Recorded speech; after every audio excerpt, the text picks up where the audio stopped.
The life of a professional surfer is a tough one to beat.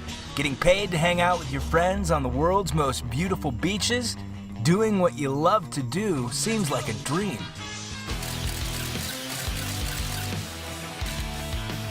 But behind the laid-back images, surfing is a billion-dollar business, selling boards, clothing, and magazines.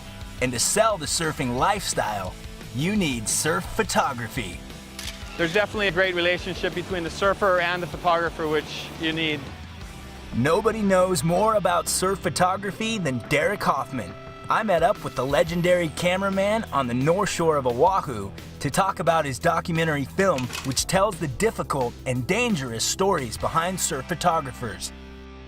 Most surf films are basically all about the surfers, which is, of course, you couldn't have surf photography without the surfers. However, we turned the lens kind of like on the camera guy, so to speak, and like, let's see what they're about. They're not really looking to get a beautiful palm tree or a beautiful flower or like a dancing girl. They're looking to get a big, thick, ugly, gnarly wave with their rider on it, and everyone going, ooh.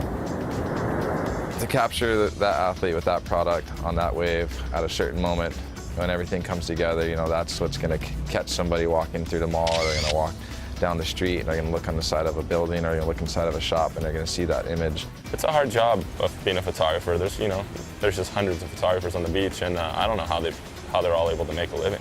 Surf photography in general is a pretty basic thing you can do if you can stand on the beach and shoot someone surfing.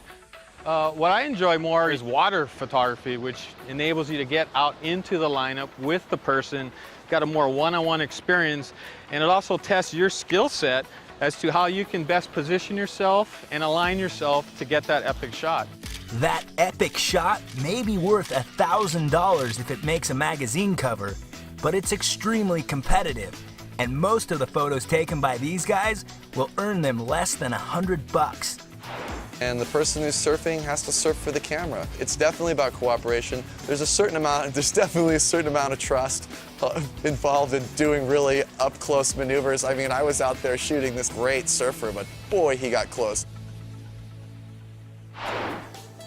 Surfing is one of the few sports where photographers can be right in the middle of the action, and these guys may have to tread water for hours, all while holding a camera in one hand. Surf photography definitely is dangerous, especially when you're in the water, because when you're in the water, not only are you dealing with the waves, you're dealing with possibly a sharp coral reef, you possibly could be dealing with sea life, hopefully no sharks, but you could have that, and then you're dealing with the power of the waves and a surfer flying by you on a fiberglass board that's pointed with 3 skegs, besides the other surfers in the lineup and other water photographers. So there's a lot of opportunities to get injured.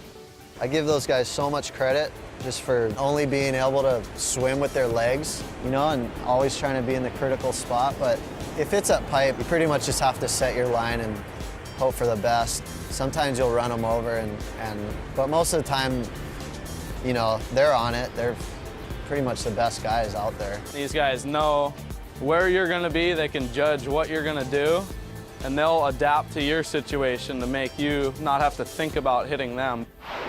Despite the high risk and low pay, there's no shortage of those wanting to get into surf photography. But Hoffman says it takes a special breed of person. You have to be in good shape, A. B, you gotta have some fearlessness to be able to put yourself out in that situation, because basically all you have is a pair of fins and your camera. One thing that has improved is the technology. Bulky film cameras from the past have now been largely replaced by lighter digital cameras, and that's made it easier for photographers like me. Do you have any tips for me when I get in the water, like something that's feasible for an amateur surf photographer? Yes, I do. I think the best thing is to have a good set of fins. Fins is your life out in the water, because with fins, they'll propel you to get in the situation to get that good image. Even if you're not the best surf photographer, if you have fins, you're set.